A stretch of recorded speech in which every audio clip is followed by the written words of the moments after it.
ایک گاؤں کے بارے میں کہا جاتا تھا کہ جہاں قدرت کی بے پناہ نعمتیں تھیں، اللہ پاک نے وہاں کے لوگوں کو مالا مال کیا ہوا تھا۔ ایسی نعمتیں کہ جن نعمتوں کو دیکھ کر انسان اکثر مغرور ہو جایا کرتے ہیں، مگر وہاں پر کچھ مسلمان تھے، اور سب سے بڑی اور بری بات یہ تھی کہ وہاں کے تمام لوگ کافر تھے۔ وہ کفار اپنی دولت پر بہت فخر کیا کرتے تھے، کیونکہ ان میں ہر ایک انسان بہت دولت مند تھا۔ ہر ایک کے پاس بے بہا پیسے تھے، کسی کو پیسوں کی کمی نہیں تھی۔ وہاں کے سردار کی ایک اکلوتی بیٹی تھی جس کو سردار بے پناہ پیار کرتا تھا۔ اس سردار کی بیٹی بے پناہ مغرور، ظالم، گھمنڈی تھی۔ وہاں پر غریب لوگ صرف مسلمان ہی تھے، تمام کافر ایک دوسرے کی مدد کیا کرتے تھے، لیکن مسلمانوں کی مدد کرنے والا وہاں پر کوئی نہ تھا۔ وہاں پر انہیں کوئی دیکھنے والا نہ تھا۔ سردار کی بیٹی کو کالے جادو میں خوب مہارت حاصل تھی، اور وہ جادو کی وجہ سے وہاں پر رہنے والے غریبوں پر بہت ظلم کیا کرتی تھی۔ تمام مسلمان اس سے بے حد پریشان تھے، اور وہ لوگوں کو غلام بناتی اور مزدور بناتی تھی۔ اگر ان میں کوئی اس کی بات نہ مانتا تو اس کو قیدی بنا کر اپنے اشاروں پر نچایا کرتی تھی۔ اس بستی میں چونکہ اکا دکا مسلمان تھے جن کا کوئی پرسان حال نہیں تھا، کوئی بھی ان کو بچانے والا نہیں تھا۔ جب وہ سردار کی بیٹی کے ظلم حد سے بڑھ گئے تو مسلمانوں میں سے ایک بوڑھے شخص نے اللہ کے حضور گڑ گڑا کر دعائیں کی، اے اللہ، ہمارے چند نسلیں جو یہاں پر بچی ہوئی ہیں، ان نسلوں کو تو بچا لے۔ یہ سردار کی بیٹی جس نے ہمارا جینا دشوار کر رکھا ہے، یہاں کوئی بھی انسان ہمارا حال نہیں پوچھتا، اور نہ ہی ہمارے پاس مال و دولت ہے، اور نہ ہی ہمارے پاس جسمانی طاقت بچی ہے۔ یا اللہ، ہمارے لیے کوئی ایسا بندہ بھیج جو نہ صرف طاقتور ہو بلکہ اس جادوگرنی یعنی سردار کی بیٹی کو بھی ہرا سکے۔ اللہ رب العزت نے اس بوڑھے کی دعا کو قبول فرمایا، اور یوں اس جگہ پر ایک اللہ والے کو بھیج دیا۔ اور وہ اللہ والے ایسے ہی بستی میں داخل نہیں ہوئے، بلکہ ایک دن کچھ عجیب واقعہ ہوا۔ ان کافروں کا سردار جنگل میں سیر سپاٹے کرتے ہوئے نکلا تھا۔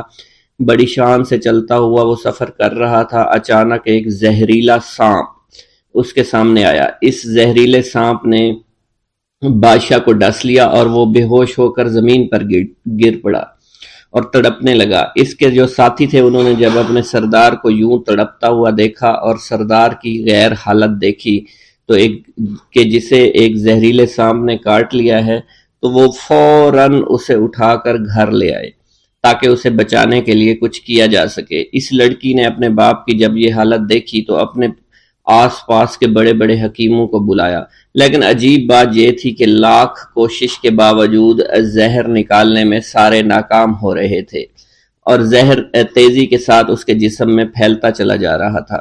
لیکن اسی وقت وہاں ایک درویش کی آمد ہوئی، ایک اللہ والے آئے، ان اللہ پاک نے اس مقصد کے تحت وہاں بھیجا تھا۔ اس اللہ کے ولی نے سردار کے گھر پر پہنچ کر دروازے کو کھٹکھٹایا۔ نوکروں نے پوچھا کون ہو، کس سے ملنا ہے؟ اس نے کہا میں نے سنا ہے کہ یہاں کے سردار کو سانپ نے ڈس لیا ہے۔ نوکر کہنے لگے کہ تمہیں کیسے پتا چلا کہ یہاں کے سردار کو سانپ نے ڈس لیا ہے؟ تم تو ہمیں اجنبی لگتے ہو، ہم نے تمہیں آج تک یہاں نہیں دیکھا ہے۔ اس نے کہا میں مسافر ہوں، اور مجھے خبر ملی ہے کہ یہاں کے سردار کو ایک زہریلے سانپ نے ڈس لیا ہے، اور کوئی بھی اس کا علاج نہیں کر پا رہا۔ نوکروں نے کہا تم کون ہو؟ اللہ والے نے کہا میں حکیم ہوں، اور میں ان کے علاج کی غرض سے یہاں آیا ہوں۔ وہ نوکر اللہ والے کی حالت دیکھ کر ہنسنے لگے، کیونکہ آپ نے پھٹے پرانے کپڑے پہن رکھے تھے اور دیکھنے سے بہت غریب معلوم ہوتے تھے۔ وہ نوکر کہنے لگے کہ اتنے بڑے سردار کا علاج کرو گے؟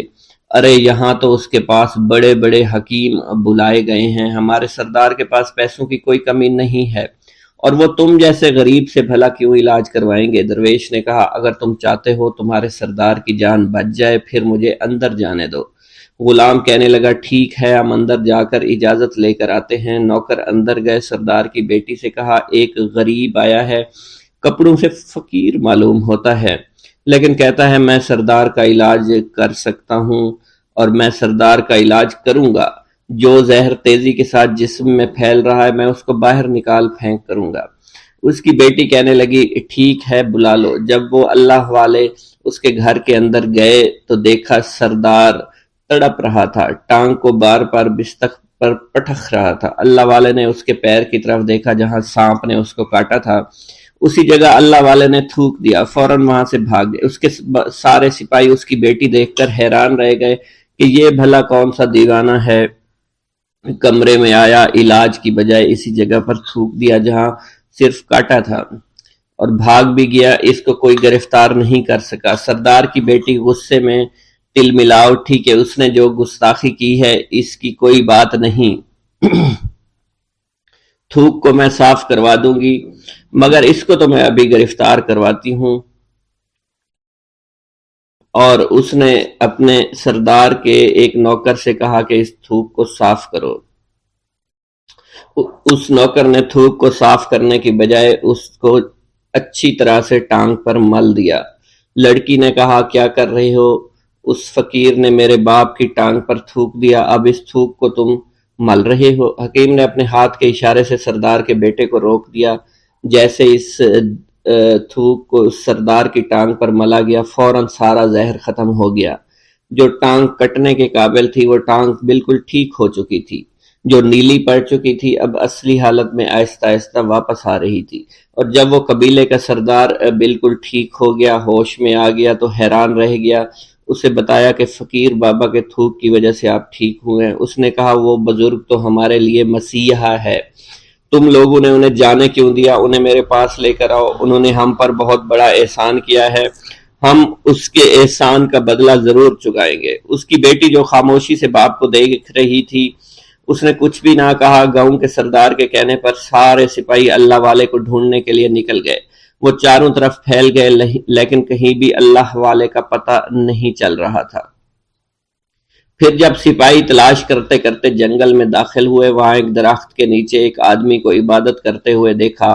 وہ غور سے اس کو دیکھ رہے تھے اور کہہ رہے تھے یہ کس طرح کی عبادت کر رہے ہیں؟ ہم لوگ تو اپنے بتوں کے آگے ہاتھ جوڑتے ہیں، یہ نہ جانے کس کو سجدہ کر رہے ہیں۔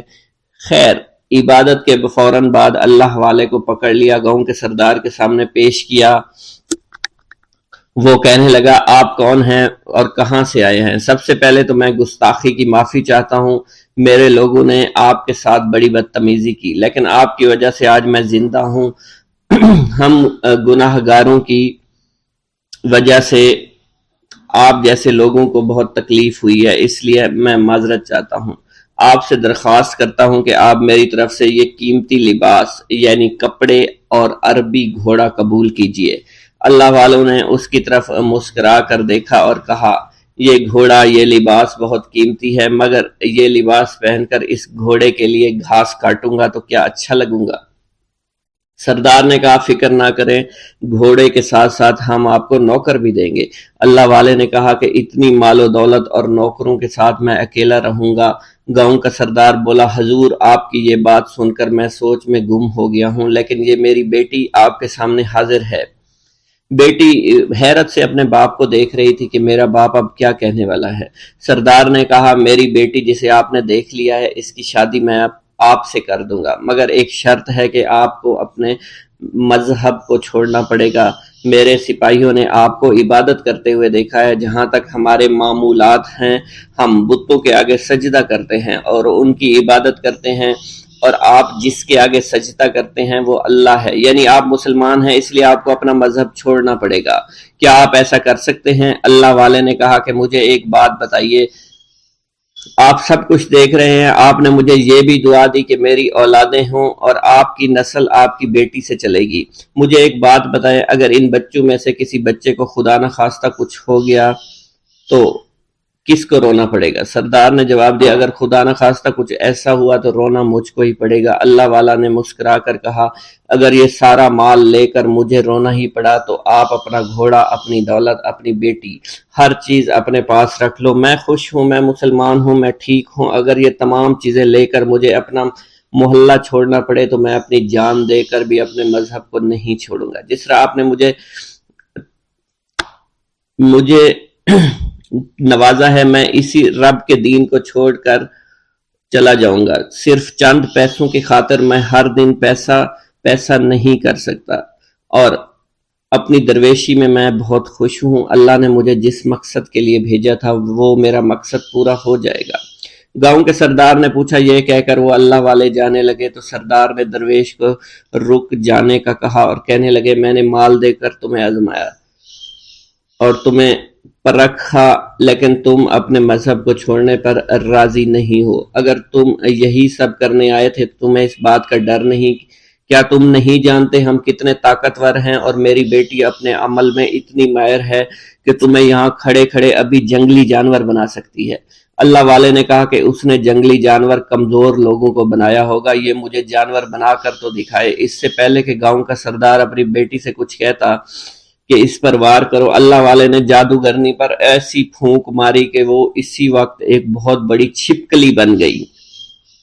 وہ کچھ بھی نہیں کر پا رہی تھی، وہ چھپکلی اتنی بڑی تھی کہ وہاں پر جتنے بھی انسان کھڑے تھے ان سب میں سب سے زیادہ اونچا اس کا قد تھا۔ وہ چھپکلی اللہ والے کے پاس آئی، اپنا زہر اس پر اگلنا چاہتی تھی کہ اسی وقت اس نے اس کے منہ پر تھوک دیا۔ تھوکنے کی دیر تھی، وہ چھپکلی جلنے لگی اور جس سے گرمی کی وجہ سے اس کا چہرہ پگھل رہا تھا، اس کا چہرہ جل کر کالا ہو چکا تھا۔ وہ مرنے والی تھی کہ سردار دوڑتا ہوا قدموں میں آ کر گر پڑا اور معافی مانگنے لگا اور کہنے لگا، حضور اس گستاخی کے لیے میں معذرت خواہ ہوں، آپ مجھے معاف کر دو، میں نے سچ میں آپ کو بہت کمزور سمجھا تھا، آپ کو آپ کا مذہب سے ہٹانا چاہا تھا۔ اگر میری بیٹی ٹھیک ہو جائے تو میں سچ کہتا ہوں یہاں پر جتنے لوگ ہیں ہم پوری کی پوری بستی مسلمان ہو جائیں گے۔ اللہ والے نے کہا کہ ہم تمہیں اپنے دین میں شامل کرنے کے لیے یہ سب نہیں کر رہے، بلکہ تم لوگ مسلمان بھائیوں پر جو ظلم کرتے ہو وہ ظلم کو ختم کرنے کے لیے ہم یہاں آئے ہیں۔ ہمارے دین میں جبر اور ظلم نہیں۔ اگر تمہارے بیٹی سے انسان بن کر سدھر جاتی ہے تو اس کو اس کی اصلی حالت میں لانے کے لیے میں خود کو اللہ کی بارگاہ میں پیش کروں گا اور دعا کروں گا۔ سردار کہنے لگا کہ ہاں میری بیٹی اصلی حالت میں اگر آ جائے تو پھر ہم کسی پر ظلم و ستم نہیں کریں گے، اور میں دل سے اپنی بیٹی کے لیے معافی چاہتا ہوں۔ آج سے یہ کوئی بھی جادو ٹونا اور مسلمانوں کو تنگ نہیں کرے گی، اور نہ ہی کسی مسلمان پر یہ ظلم اور جبر کرے گی۔ بس آپ اسے دوبارہ سے انسان بنا دے۔ اللہ والا نے چھپکلی پر دوبارہ سے پھونک ماری تو پھر سے انسان بن گئی، اور اللہ والے کے قدموں سے وہ لپٹ گئی، کہنے لگی، مجھے معاف کر دیجئے، مجھے معاف کر دیجئے، میں نے اپنے آپ کو بہت طاقتور سمجھا۔ اس لڑکی کا آدھا چہرہ جل چکا تھا اور کالا ہو چکا تھا۔ وہ کہنے لگی کہ آج اپنے باپ کے ساتھ میں آپ کے دست مبارک پر مسلمان ہونا چاہتی ہوں۔ میں وعدہ کرتی ہوں کہ آج سے اس بستی پر کوئی بھی کافر کسی مسلمان کے ساتھ بدتمیزی نہیں کرے گا، زیادتی نہیں کرے گا، ظلم اور جبر نہیں کرے گا، بلکہ ہم سب یہاں مل جل کر رہیں گے اور بھائی چارے کے ساتھ رہیں گے۔ ہم سب مسلمان ہو جائیں گے، اور پھر یوں اللہ والے کے ہاتھوں پوری بستی کا سردار اور اس کی بیٹی نے اسلام قبول کر لیا، اور سردار نے اللہ والے سے اپنی بیٹی کا نکاح کر دیا، اور پھر اس بستی میں ہمیشہ کے لیے امن و امان قائم ہو گیا۔ حضرت شیخ ابراہیم قندوزی کی آمد۔ ایک دن حضرت خواجہ معین الدین چشتی حسب معمول درختوں کو پانی دے رہے تھے۔ حضرت شیخ ابراہیم قندوزی گھومتے پھرتے اسی باغ کی طرف آن نکلے۔ حضرت شیخ ابراہیم قندوزی اسی آبادی میں رہا کرتے تھے جہاں آپ مقیم تھے، اور وہ اللہ عز و جل کے عشق میں اس قدر ڈوبے ہوئے تھے کہ ان پر عشق حقیقی کی وجہ سے اکثر خود فراموشی کی حالت طاری رہتی تھی۔ آبادی کے بچے اور بوڑھے انہیں مجذوب کہا کرتے تھے اور قدر کی نگاہ سے دیکھا کرتے تھے۔ جس وقت آپ کی نظر حضرت شیخ ابراہیم قندوزی پر پڑی تو سب کام چھوڑ کر آپ ان کی جانب متوجہ ہو گئے۔ آگے بڑھ کر خوش آمدید کہا اور دست مبارک کو بوسہ دیا، پھر نہایت عزت اور احترام کے ساتھ ایک سایہ دار درخت کے نیچے بٹھایا۔ ان دنوں انگوروں کا موسم تھا، کچھ پکے ہوئے خوشے بیلوں سے اتار کر آپ کی خدمت میں پیش کیے اور خود باادب ہو کر دو زانوں بیٹھ گئے۔ حضرت شیخ ابراہیم قندوزی کو حضرت خواجہ معین الدین چشتی کی مہمان نوازی کا انداز بہت پسند آیا۔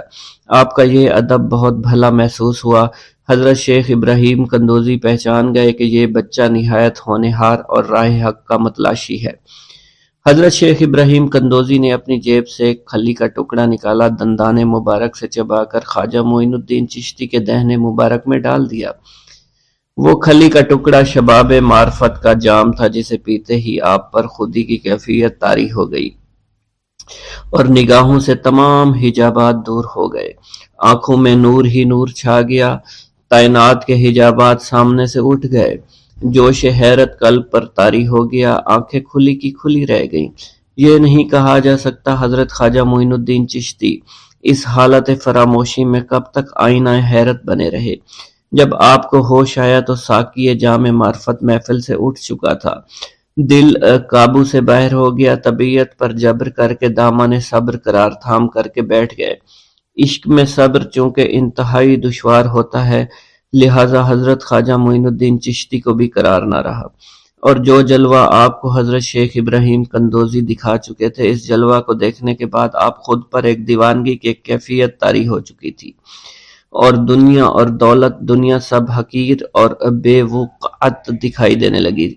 آپ کے قلب میں عشق خداوندی جوش مارنے لگا، اور قلب تمام دنیاوی آلائشوں سے پاک ہو گیا اور دنیا سے بے پرواہ ہو چکا تھا۔ جیسے جیسے وقت گزرتا گیا، حضرت خواجہ معین الدین چشتی کی دیوانگی اور وارفتگی بڑھتی چلی گئی۔ آپ نے حضرت شیخ ابراہیم قندوزی کے ہاتھوں جام معرفت پینے کے تیسرے دن ہی اپنی تمام املاک فروخت کر کے اس رقم کو راہ خدا میں خرچ کر دیا، اور خود معمولی ساز راہ لیا، اور اپنے وطن اور اپنے عزیز و اقارب اور رفقا کی محبت کو خیر باد کہہ کر چل دیے۔ محبوب حقیقی کے سچے عاشقوں کا یہ دستور رہا ہے کہ وہ قرب یار پانے کے لیے سب سے پہلے علوم ظاہری کا زینہ طے کیا کرتے ہیں، پھر عمل کی دشوار گزار منزلوں کو طے کر کے علوم باطنی سیکھتے ہیں، تب کہیں جا کر انہیں جلوہ محبوب دکھائی دیتا ہے۔ خواجہ معین الدین چشتی نے بھی اپنے مطلوب تک رسائی کے لیے یہی راستہ اختیار کیا۔ اس زمانہ میں ترکستان کی سرحد پر واقع سمرقند اور بخارا کے عظیم الشان دارالعلوم عالمگیر شہرت رکھتے تھے۔ مشرق و مغرب کے ہزاروں طلبہ ہر سال علم کی دولت سے مالا مال ہونے کے لیے ان دارالعلوم کا رخ کیا کرتے تھے۔ حضرت خواجہ معین الدین چشتی نے تحصیل علوم و فنون کے لیے سمرقند بخارا کا انتخاب کیا۔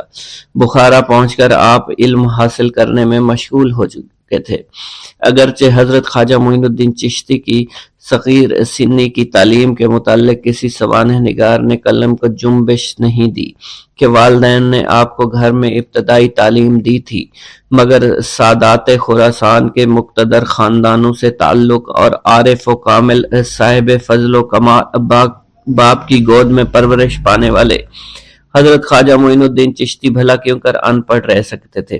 حالات و واقعات کے سیاق و سباق میں غور کرنے سے معلوم ہوتا ہے کہ آپ نے اگرچہ زیادہ تعلیم تو نہیں، کم از کم قرآن مجید کی تعلیم اور علوم مروجہ کی ابتدائی کتابیں ضرور پڑھی ہوں گی، اور یہ بات بھی بعد از قیاس نہیں کہ قرآن مجید کے کچھ سپارے بھی حفظ کیے ہوں۔ بہرحال بخارا پہنچنے سے پہلے آپ نوشت خواندند سے واقف ضرور تھے۔ حضرت خواجہ معین الدین چشتی بخارا کے تمام علماء فضلاء کے حلقہ درس میں شریک ہوئے۔ تذکروں اور سوانح عمری کے مطالعہ سے یہ پتہ نہیں چلتا ہے کہ آپ نے کن کن اساتذہ کے سامنے زانوئے تلمند طے کیا، مگر آپ کے اساتذہ میں حضرت مولانا حسام الدین بخاری خصوصیت کے ساتھ قابل ذکر ہیں، جنہوں نے آپ کو دستار فضیلت عطا فرمائی۔ حضرت مولانا حسام الدین بخاری کی درسگاہ سے آپ نے علوم ظاہری کی تکمیل فرمائی۔ 23 سے 24 برس کی عمر میں علوم ظاہری کی تکمیل کے بعد صفائی قلب اور تزکیہ نفس کا ضروری سامان حضرت خواجہ معین الدین چشتی کو باہم پہنچ گیا تھا، مگر قلب جس تسکین کا متلاشی تھا وہ نصیب نہ ہوئی، اور جس محبوب کو جی بھر کر دیکھنے کی آرزویں دل میں چوٹکیاں لے رہی تھی، اس تک ابھی رسائی نہیں ہوئی تھی۔ عشق اور مشق چھپائے نہیں چھپتا۔ عشق کی آگ حضرت خواجہ معین الدین چشتی کے تن اور من کو جلا رہی تھی۔ تعلیم کی ہوا نے اس آگ کے شعلوں کو اور بھی تیز کر دیا۔ محبت کا ذوق بڑھ رہا تھا، عشق کے جذبات بھڑک رہے تھے۔ بالآخر جب بے قراری جنون کی حد کو پہنچی، آپ جانب عراق روانہ ہوئے۔ قصبہ سبحان پہنچ کر حضرت شیخ نجم الدین کبرا سے ملاقات ہوئی اور 15 دن آپ نے حضرت شیخ نجم الدین کبرا کے ہاں قیام فرمایا۔ سنجان سے روانہ ہو کر حضرت خواجہ معین الدین چشتی بغداد شریف روانہ ہو گئے۔ ان دنوں حضور سیدنا غوث اعظم قصبہ جبل میں تشریف فرما تھے۔ یہ قصبہ کوہ جودی کے دامن میں آباد تھا، جہاں طوفان نوح کے وقت حضرت نوح کی کشتی آ کر رکی تھی۔ آپ حضور سیدنا غوث اعظم کی صحبت اور زیارت سے مشرف ہوئے۔ اس وقت آپ کی ابتدائی حالت تھی۔ حضور سیدنا غوث اعظم نے آپ کے حق میں دعائے خیر فرمائی۔ اس وقت آپ کی ابتدائی حالت تھی۔ حضور سیدنا غوث اعظم نے آپ کے حق میں دعا فرمائی۔ انہوں نے بشارت دی کہ آپ مقتدائے روزگار ہوں گے۔ خلق اللہ آپ سے فیض یاب ہو گئی۔ آپ نے حضور سیدنا غوث اعظم کے پاس کچھ عرصہ قیام کیا اور واپس تشریف لے گئے۔ بھوک اللہ کے خزانوں میں سے ایک خزانہ ہے۔ حضرت شیخ ابو محمد فرماتے ہیں، ایک روز میں حضور سیدنا غوث اعظم کی خدمت میں ایسی حالت میں حاضر ہوا کہ فاقہ سے تھا، اور میرے اہل و عیال بھی کئی دنوں سے بھوکے تھے۔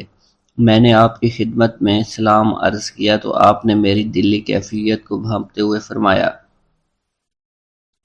اے جونی، بھوک اللہ تعالیٰ کے خزانوں میں سے ایک خزانہ ہے، اور اللہ عز و جل جس کو دوست رکھتا ہے اس کو فاقہ کی نعمت عطا فرما دیا کرتا ہے۔ حضرت شیخ زین الدین فرماتے ہیں، ایک مرتبہ میں اور ایک میرا دوست حج کی ادائیگی کے بعد بغداد شریف آئے۔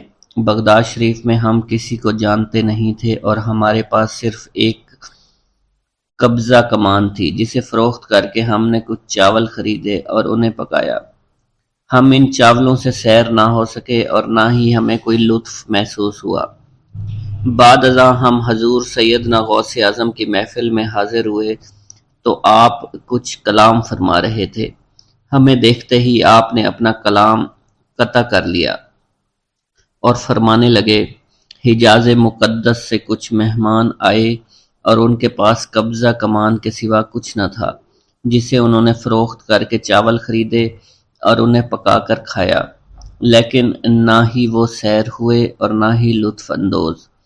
حضرت شیخ زین الدین ابو الحسن علی بن ابو طاہر ابراہیم انصاری فرماتے ہیں، ہم نے جب حضور سیدنا غوث اعظم کا یہ کلام سنا تو ہم نہایت حیران ہوئے۔ محفل کے اختتام پر آپ نے دسترخوان بچھوایا۔ میں نے آہستگی سے اپنے دوست سے اس کی پسندیدہ چیز کے متعلق پوچھا تو اس نے کہا، حلوہ کھانا چاہتا ہے، اور میرے دل میں اس وقت شہد کی خواہش پیدا ہوئی۔ ابھی یہ سب کچھ ہمارے دلوں میں ہی تھا کہ حضور سیدنا غوث اعظم نے اپنے خادمین کو حکم دیا، جاؤ حلوہ شہد لے آؤ۔ خادمین نے حکم کی، تعمیل کی اور حلوہ اور شہد ہمارے سامنے لا کر رکھ دیا۔ آپ کا اس طرح ہمارے دلوں کی بات پر مطلع ہونے سے ہم حیران رہ گئے۔ حضرت ابو حفص عمر بن صالح بغدادی ایک مرتبہ اپنی اونٹنی کو ہانکتے ہوئے حضور سیدنا غوث اعظم کی خدمت میں حاضر ہوئے۔ عرض کرنے لگے، حضور، میں حج کے لیے بیت اللہ شریف جانا چاہتا ہوں، مگر میری یہ اونٹنی میرا ساتھ دینے کے قابل نہیں ہے، اور فی الحال میرے پاس کوئی دوسری سواری بھی نہیں ہے۔ آپ نے اس اونٹنی کی پشت پر ہاتھ پھیرا۔ اس کے بعد حضرت ابو حفص عمر بن صالح بغدادی نے اس اونٹنی کو ایڑی لگائی تو وہ اونٹنی بیت اللہ شریف تک بھاگتی ہی چلی گئی اور کوئی دوسری سواری اس کے قریب نہیں پہنچ سکی۔ حضرت ابو حامد فرماتے ہیں، میں ایک مرتبہ بغداد شریف میں حضور سیدنا غوث اعظم کی خدمت میں حاضر ہوا اور اپنا مصلی آپ کے نزدیک بچھا کر بیٹھ گیا۔ آپ نے مجھ سے فرمایا، اے حامد، تم عنقریب بادشاہوں کے دسترخوان پر بیٹھو گے۔ چنانچہ جب میں حران واپس پہنچا تو سلطان نور الدین زنگی نے مجھے اپنے پاس رہنے پر مجبور کر دیا اور مجھے اپنا مصاحب خاص مقرر کر دیا اور ناظم اوقاف مقرر فرمایا۔ حضرت شیخ ابو المظفر اسماعیل سے منقول ہے کہ ایک مرتبہ حضرت شیخ الہیتی بیمار ہو گئے۔ حضور سیدنا غوث اعظم ان کی عیادت کے لیے تشریف لائے۔ آپ نے ان کے نزدیک کھجور کے 2 درخت دیکھے جو 4 سال سے خشک تھے اور ان پر پھل نہیں آتا تھا۔ آپ نے ان درختوں کے نیچے بیٹھ کر وضو کیا اور 2 رکعت نماز ادا فرمائی۔ کچھ دن گزرنے کے بعد ان درختوں پر پھل لگ گئے اور وہ دوبارہ سے سرسبز و شاداب ہو گئے۔ جھولی کو میری بھر دو ورنہ کہے گی دنیا، ایسے سخی کا منگتا پھرتا ہے مارا مارا۔ مولانا عبد الرحمن جامی فرماتے ہیں، حضور سیدنا غوث اعظم کا ایک مرید آپ کے ہمراہ مسجد کی جانب جا رہا تھا۔ جمعہ کا دن تھا۔ اس دن کسی بھی شخص نے آپ کو دیکھ کر نہ سلام کیا نہ ہی کچھ توجہ فرمائی۔ اس مرید کے دل میں خیال آیا کہ پہلے تو آپ جمعہ کی نماز کی ادائیگی کے لیے بڑی مشکل سے لوگوں کے ہجوم میں سے ہوتے ہوئے مسجد کی جانب تشریف لے جایا کرتے تھے، اور آج کوئی شخص بھی آپ کو سلام نہیں کر رہا ہے اور نہ آپ کے نزدیک آ رہا ہے۔ مولانا عبد الرحمن جامی فرماتے ہیں، ابھی یہ خیال اس مرید کے دل میں ہی تھا کہ حضور سیدنا غوث اعظم نے مسکرا کر اس مرید کو دیکھا، پھر لوگوں کا ایک جمع غفیر اکٹھا ہو گیا اور ہر کوئی آپ سے سلام کرنے کا خواہش مند تھا، یہاں تک کہ اس مرید اور آپ کے درمیان ہجوم حائل ہو گیا۔ اس مرید کے دل میں یہ خیال آیا کہ یہ پہلا حال اچھا تھا جب میں اور آپ تنہا تھے۔ مولانا عبد الرحمن جامی فرماتے ہیں، حضور سیدنا غوث اعظم شیخ عبد القادر جیلانی نے ایک مرتبہ پھر اس مرید کی دلی کیفیت کو بھانپتے ہوئے فرمایا، تمہیں معلوم نہیں لوگوں کے دل میری مٹھی میں ہیں، میں انہیں چاہوں تو پھیر دوں، چاہوں تو اپنی جانب متوجہ کر لوں۔ ایک مرتبہ ایک عورت حضور سیدنا غوث اعظم کی خدمت میں بیٹے کو لے کر حاضر ہوئی۔ عرض کیا، میرے اس بیٹے کو آپ سے دلی لگاؤ ہے، آپ اسے اپنی غلامی میں قبول فرما لیں، میں اللہ عز و جل اور آپ کی خاطر اپنے بیٹے پر اپنے حق کو معاف کرتی ہوں۔ آپ نے اس لڑکے کو قبول فرما لیا۔ چند روز بعد وہ عورت اپنے بیٹے سے ملنے کے لیے آئی تو وہ لڑکا آپ کے حکم سے مجاہدات میں مشغول تھا اور بے حد کمزور اور لاغر ہو چکا تھا۔ اس عورت نے جب آپ کو دیکھا تو آپ اس وقت مرغی کا گوشت کھا رہے تھے، آپ کے سامنے ہڈیاں پڑی ہوئی تھی۔ اس عورت نے آپ سے کہا کہ آپ خود تو مرغی کھاتے ہیں جبکہ میرا بیٹا سخت مجاہدات میں مشغول ہے۔ آپ نے اس عورت کی بات سننے کے بعد ہڈیوں کی جانب اشارہ کیا اور حکم دیا، اللہ عز و جل کے حکم سے زندہ ہو جاؤ۔ آپ کا یہ فرمانا تھا کہ ان ہڈیوں سے ایک سالم مرغی زندہ کھڑی ہو گئی۔ آپ نے فرمایا کہ جب تیرا بیٹا اس منزل پر پہنچ جائے گا تو پھر جو چاہے گا کھائے گا۔ منقول ہے ایک مرتبہ حضور سیدنا غوث اعظم کو اللہ عز و جل کی جانب سے حکم ہوا کہ 700 مردوں اور 700 عورتوں کو واصل باللہ کریں۔ آپ نے اللہ کے اس فرمان کے مطابق مجمع عام میں نظر دوڑائی تو مجمع میں سے 700 مرد اور 700 عورتیں علیحدہ ہو گئیں۔ آپ نے ان پر نگاہ ولایت ڈالی تو وہ سب واصل اللہ ہو گئے۔ حضور سیدنا غوث اعظم مدینہ منورہ میں حضور نبی کریم کے روضہ مبارک پر حاضری دینے کے بعد با پیادہ بغداد شریف واپس تشریف لا رہے تھے۔ راستے میں ایک چور جو کہ ناکہ لگا کر کسی مسافر کا انتظار کر رہا تھا، اس نے آپ کو قریب آنے پر روک لیا۔ آپ نے اس چور سے دریافت کیا، تم کون ہو؟ اس نے کہا، دیہاتی ہوں۔ آپ کو بذریعہ کشف اس کی بدنیتی کی خبر ہو چکی تھی۔ اسی دوران اس چور کے دل میں خیال پیدا ہوا کہ یہ غوث اعظم ہوں گے۔ آپ نے اس کے دل کی بات کو بھانپتے ہوئے فرمایا کہ میں عبد القادر ہوں۔ چور نے جب آپ کی بات سنی فوراً قدموں میں گر پڑا اور معافی کا خواستگار ہوا۔ آپ کو اس کی حالت پر ترس آ گیا۔ آپ نے اللہ عز و جل کے حضور اس کے لیے دعا فرمائی تو ندائے غیبی سنائی دی، اے غوث اس چور کو سیدھے راستہ دکھاتے ہوئے قطب بنا دو۔ آپ نے اس چور کی جانب نگاہ دوڑائی تو آپ کے فیض روحانی سے قطب کے درجے پر وہ فائز ہو گیا۔ حضرت شیخ ابو عباس خضر بن عبداللہ بن جایہ حسینی فرماتے ہیں، ایک مرتبہ میں نے خلیفہ ابو المظفر یوسف عباسی کو حضور سیدنا غوث اعظم شیخ عبد القادر جیلانی کی خدمت میں موجود پایا۔ اس نے آپ سے کسی کرامت کو دیکھنے کی درخواست کی اور کہا کہ اس سے میرا دل مطمئن ہو جائے گا۔ حضور سیدنا غوث اعظم حضرت سیدنا شیخ عبد القادر جیلانی نے خلیفہ سے پوچھا کہ تو کیا چاہتا ہے؟ اس نے کہا کہ ایک سیب، اور اس وقت عراق میں سیبوں کا موسم نہ تھا۔ آپ نے اپنے دست مبارک فضا میں بلند کیا اور دیکھتے ہی دیکھتے آپ کے ہاتھ میں 2 سیب آ گئے۔ آپ نے ایک سیب ابو المظفر کو دیا اور دوسرا خود رکھ لیا۔ ابو المظفر نے جب اپنا سیب چیرا تو اس میں سے کیڑا نکل آیا۔ اس نے جب اپنا سیب چیرا تو یہ اندر سے سفید تھا، اس میں سے کستوری کی خوشبو آ رہی تھی۔ ابو المظفر نے وجہ دریافت کی تو آپ نے فرمایا اس سیب میں سے کیڑا اس وجہ سے نکلا کیونکہ اس سیب کو ظالم کا ہاتھ لگا ہوا تھا۔ حضرت شیخ ابو محمد سے مروی ہے، ایک مرتبہ میں حضور سیدنا غوث اعظم کی خدمت میں بغداد شریف حاضر ہوا۔ کچھ دنوں تک آپ کے ہاں قیام پذیر رہا اور روحانی فیوز و برکات سے مالا مال ہوا۔ بعد ازاں جب میں واپس اپنے ملک مصر روانہ ہونا لگا تو آپ نے مجھ سے فرمایا کہ کبھی کسی سے کوئی چیز مت مانگنا۔ پھر آپ نے اپنی انگشت شہادت میرے منہ میں ڈالی اور فرمایا کہ اسے اچھی طرح چوسو۔ چنانچہ میں نے آپ کے فرمان کے مطابق ایسا ہی کیا۔ جب میں آپ سے اجازت لینے کے بعد واپس اپنے ملک مصر روانہ ہوا تو بغداد شریف سے مصر تک کی طویل مسافت کے دوران مجھے کچھ بھوک محسوس نہیں ہوئی، اور میں جوں جوں آگے بڑھتا رہا اپنے جسم میں توانائی کو پہلے سے زیادہ پاتا۔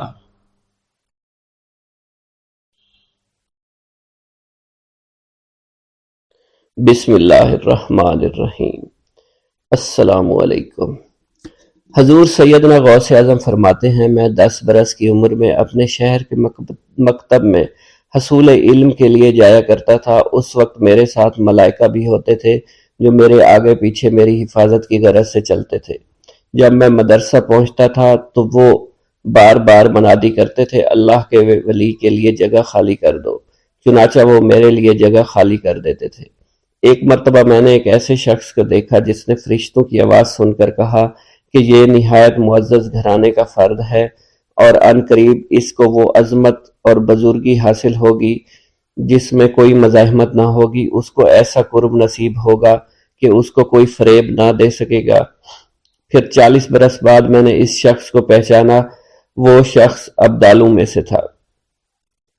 حضرت شیخ ابو سعود احمد بن ابی بکر سے مروی ہے حضور سیدنا غوث اعظم نے فرمایا میں 25 سال تک تنہا عراق کے بیابانوں میں پھرتا رہا۔ میں لوگوں کو نہ جانتا تھا، لوگ مجھے نہیں جانتے تھے۔ اسی دوران میرے پاس رجال الغیب اور جنات تشریف لائے جنہیں میں طریقت اور رسول اللہ کی تعلیم دیا کرتا تھا۔ ابتدا میں جب میں عراق میں داخل ہوا تو حضرت خضر میرے ہم سفر تھے اور میں انہیں اس وقت سے پہچانتا نہیں تھا۔ ان کے ساتھ میرا معاہدہ ہوا کہ میں ان کے کسی حکم کی خلاف ورزی نہیں کروں گا۔ ایک مرتبہ انہوں نے مجھے ایک جگہ بیٹھنے کا حکم دیا، میں اسی جگہ 3 سال بیٹھا رہا۔ سال میں ایک مرتبہ حضرت خضر میرے پاس تشریف لاتے اور فرماتے یہی تیرا مقام ہے جہاں تجھے پہنچایا گیا ہے۔ اس عرصہ کے دوران تمام نفسانی خواہشات مجھ پر انسانی شکل میں وارد ہوئیں، لیکن اللہ نے مجھے ہر موقع پر استقامت عطا فرمائی اور مجھے ان خرافات سے بچائے رکھا۔ ابتدا میں میرا نفس مجاہدہ کا کوئی طریقہ اختیار کرتا تو میں اس پر قائم ہو جایا کرتا تھا اور کسی چیز کو قبول نہیں کرتا تھا۔ ایک طویل مدت تک اپنا گلا گھونٹتے ہوئے میں نے مدائن کے جنگلوں میں مجاہدات میں مشغول رہا۔ حضور سیدنا غوث اعظم فرماتے ہیں میں نے اپنے نفس کو مختلف مجاہدوں اور ریاستوں اور مشقتوں میں ڈالے رکھا۔ 1 سال تک میں گری ہوئی چیزیں اٹھا کر کھاتا رہا، اسی دوسرے سال میں صرف پانی پر گزارا کرتا رہا، اور تیسرے سال میں نے کچھ نہ کھایا اور نہ پیا نہ ہی سویا۔ ایک مرتبہ شدید سردی کی وجہ سے میں ایوان کسریٰ کے کھنڈرات میں سویا تو رات بھر میں 40 مرتبہ احتلام ہوا۔ میں نے ہر مرتبہ دریائے دجلہ پر جا کر غسل فرمایا، پھر نیند کے خوف سے محل کے اوپر ایک ویران جگہ پر چڑھ گیا اور وہاں 2 سال تک قیام کیا، حتیٰ کہ سردی کے سوا کوئی شے کھانے کو میسر نہیں تھی۔ حضور سیدنا غوث اعظم فرماتے ہیں ہر سال ایک بزرگ آتے اور وہ مجھے اونی جبہ دے کر چلے جاتے۔ اسی طرح میں نے بے شمار طریقوں سے دنیا اور نفس سے چھٹکارا حاصل کرنے کی کوشش کی۔